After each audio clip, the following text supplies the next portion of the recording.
पेट पाई केते नाट भगवान बामन करी जन्म देइछंती सत किंतु एथिरे केबे उदास होई नाहंती।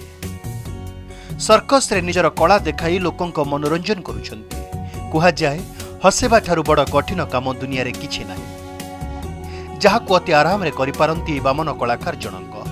जहा जना पड़ुछि भगवान एक स्वतंत्र कला देई दुनिया को छाड़िछंती। धीरे धीरे बंद हेबाकू बसिछि सर्कस। मेला पड़ुनी कि बाघ भालुर खेल भी देखा मिलूनी। हेले आज भी सर्कस को निज जीवन ठू अधिक भल पाती एई जड़े 3.5 फुट्र मनीष। सर्कस रे लोकं को हसाइबा छड़ा आउ किछि करि पारंतिनी। निया को देहरे घसंती, पाटी रे खांती और आहुरी अनेक मजादार खेल मध्य देखांती। आउ पूरा सर्कस रे जोकर चरित्र निभाई लोकं को खुशी करांती।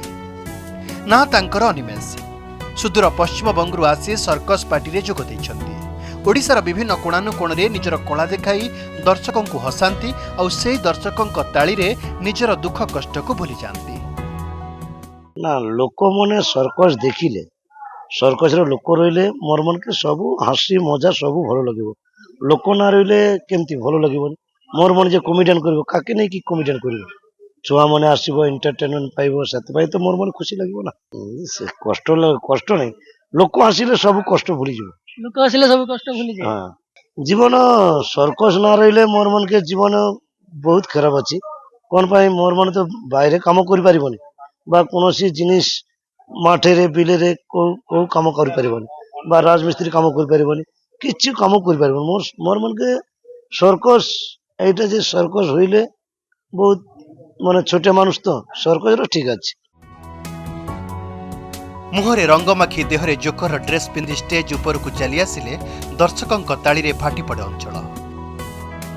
विभिन्न चित्ताकर्षक कला परिवेषण करी लोकों को रोमांचित करने सह मनोरंजन खोराक जोगांती।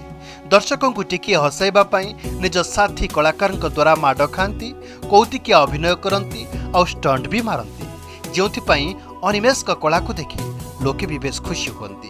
आउ एथिपाई अनिमेष को सर्कस पार्टी रे हीरो बोली भी कहीं कहीं कहती। बालेश्वर चंद्रकांत जेना रिपोर्ट, ओडिशा रिपोर्टर।